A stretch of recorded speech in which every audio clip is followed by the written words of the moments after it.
Ito yung tropa namin na nahirapan umatras kanina kasi naplat yung gulong niya sa may kanan sa chassis, dalawang magkadikit. Ayan o, medyo nahihirapan siya, pabalik-balik siya kasi parang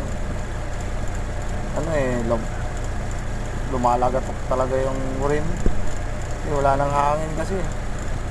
Ayan o, dalawa yan flat, magkadikit yung gulong.